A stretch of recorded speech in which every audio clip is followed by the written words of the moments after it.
Hello, model kit enthusiasts. This is Kits and Snips, and today, to celebrate May the 4th and of course Revenge of the 5th, I have a Star Wars kit. This being the Boba Fett from The Mandalorian. Now, I have built other Star Wars kits before from Bandai, and they all look really nice.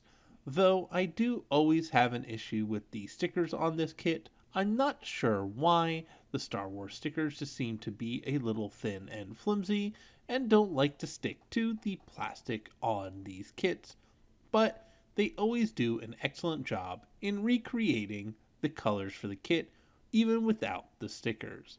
So without further ado, let's go ahead and get that build started.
And here it is, completed.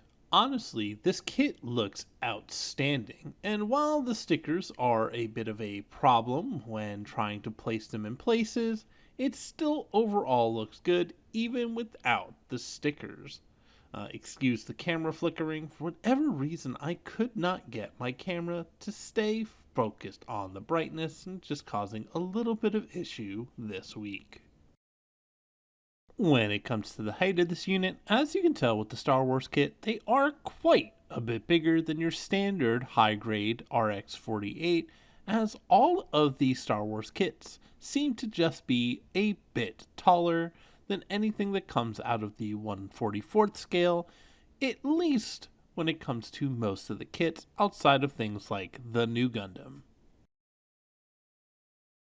When it comes to the accessories for this kit, you of course get the hand blaster that he has through the Mandalorian series, which does include a holster on the right side.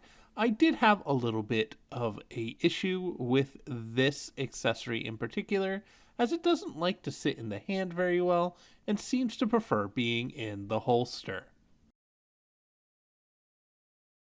And what Boba Fett would be complete without his blast rifle, though it is a little bit disappointing that they decided to only go with one solid piece of black plastic and didn't give us any additional connections to really make it more accurate, but they did the best they could with the parts that they had. And outside of one additional piece that's a headpiece that looks very off-putting as it's skin colored, it doesn't have any stickers for the eyes, that is everything. It is exactly what I expect from a Star Wars kit. It is lightly posable, it does come with a little stand so that it can be added to other Star Wars stands, and it really does look outstanding and is, for the most part, color accurate where it really counts. The only real disappointment I have with this kit is the stickers. For whatever reason, the stickers in Star Wars kits are always a bit weird, as they don't like to stick to the plastic and just are overall very thin and very finicky when it decides whether or not it wants to stick or not. So always something to look out for. Other than that, it's definitely a kit I can recommend if you love Star Wars. Music for this video was once again brought to you by Upbeat, not sponsored, with the song Nova by VOLO. As always, link to the music will be in the description below. And as always, thank you so much for watching, and I do hope you enjoyed it. It's always fun to build something just a little bit different, and celebrating Star Wars Day, May the 4th, Revenge of the 5th, it's always a really nice little addition to add to the channel and really kind of show you that it's not just all about Gundams when it comes to model kits, and you have a lot of options. The Star Wars line is very extensive, though it is getting harder to find some of those older kits, like the Boba Fett original ship that actually says Slave 1 on the box, and not just Boba Fett's ship. As always, if you find yourself enjoying the content, a great way to show me that is by liking the video, and if you have any questions about this kit, I'm more than happy to answer them in the comments below. If you find yourself coming back and watching through my videos, why not just subscribe, as it really does help others find the videos and let them know whether or not they want to get this kit out of the box, or if it's something they would like to pass on. As always, this is Kits and Snips, signing out saying, have fun building.